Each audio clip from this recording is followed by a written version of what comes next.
এখানে পেশাজীবী নেতৃবৃন্দ সেখানে বসবেন এবং এখানে মুক্তিযুদ্ধ দলের নেতৃবৃন্দ বসবেন। অনুগ্রহপূর্বক যাদের নাম বললাম তাদের বাইরে কেউ আমাদের মঞ্চের বাম পাশের চেয়ারগুলোতে বসবেন না। আপনারা সবাই উঠে যান এবং ওনাদের বসতে দিন। মঞ্চের ডান পাশে মহিলাদের বসার ব্যবস্থা করা আছে। মহিলাদের বসার জায়গায় আমাদের ছেলে ভাইরা যেন কোনো রকম প্রতিবন্ধকতা তৈরি না করে বা সেই ব্যারিকেড ভাঙার চেষ্টা না করে, সেই ব্যাপারে এখানে স্বেচ্ছাসেবক যারা আছেন আপনারা দায়িত্ব পালন করবেন। অনুগ্রহ করে আপনারা সেই দায়িত্ব পালন করবেন।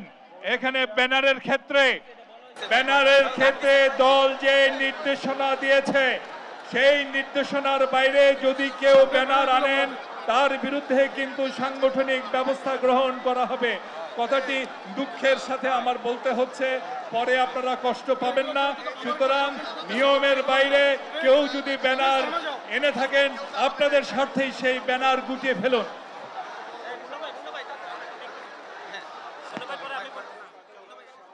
সমাবেশটি হওয়ার কথা সেটি কিন্তু প্রাথমিক যে পর্ব, প্রথম পর্ব, সেই সাংস্কৃতিক অনুষ্ঠানের পর্ব কিন্তু শেষ হয়েছে এবং কিছুক্ষণ মধ্যেই সেই সমাবেশের যে দ্বিতীয় পর্ব সেটি শুরু হবে এবং বিএনপির নীতি নির্ধারণী পর্যায়ের নেতাসহ বিএনপির ভারপ্রাপ্ত চেয়ারম্যান তারেক রহমান প্রধান অতিথি হিসেবে বক্তব্য রাখবেন এবং এই গণসমাবেশকে কেন্দ্র করে কিন্তু ইতিমধ্যেই নয়াপল্টন এলাকায় বিপুল সংখ্যক নেতাকর্মী ভিড় করেছেন এবং আমরা সকাল থেকেই দেখেছি ঢাকা সহ ঢাকার আশেপাশের বিভিন্ন জেলা থেকে বিভিন্ন স্তরের নেতাকর্মীরা দলে দলে মিছিল নিয়ে এই নয়াপল্টনে দলের কেন্দ্রীয় কার্যালয়ের সামনে তারা সমাবেশ সফল করতে এসেছেন এবং আজকের এই সমাবেশটি মূলত যে আন্তর্জাতিক গণতন্ত্র দিবস উপলক্ষে যেই সমাবেশের আয়োজন, সেই সমাবেশকে কেন্দ্র করে কিন্তু ঢাকা শহরের বাইরেও বিভিন্ন জেলায় আজকেও কর্মসূচি পালন করা হচ্ছে এবং বেলা 2:30টার নির্ধারিত সময় দেয়া আছে এই সমাবেশের দ্বিতীয় যে আনুষ্ঠানিক পর্ব, দ্বিতীয় পর্ব সেটি শুরু হওয়ার কথা রয়েছে এবং সেখানে বিএনপির নীতি নির্ধারণী পর্যায়ের বক্তারা কথা বলবেন এবং আমরা সকাল থেকে এসে বিভিন্ন পর্যায়ের নেতাকর্মীর সাথে কথা বলেছি। তারা যেটি বলেছেন যে গণতন্ত্র পুনরুদ্ধারের যেই চলমান আন্দোলন সেটি কিন্তু এখনো শেষ হয়নি। ছাত্র জনতার আন্দোলনের মধ্য দিয়ে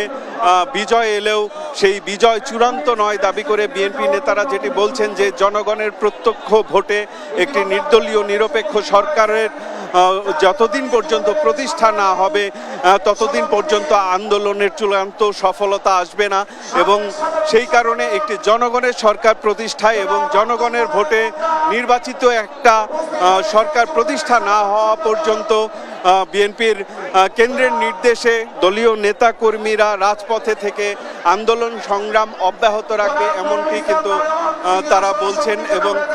তারা যেটি বলছেন যে বিএনপি কেন্দ্র থেকে যে কোনো ধরনের কর্মসূচি, যে কোনো ধরনের নির্দেশনা তারা মেনে নিয়ে একটি জনগণের সরকার প্রতিষ্ঠায় কাজ করতে চান তারা এবং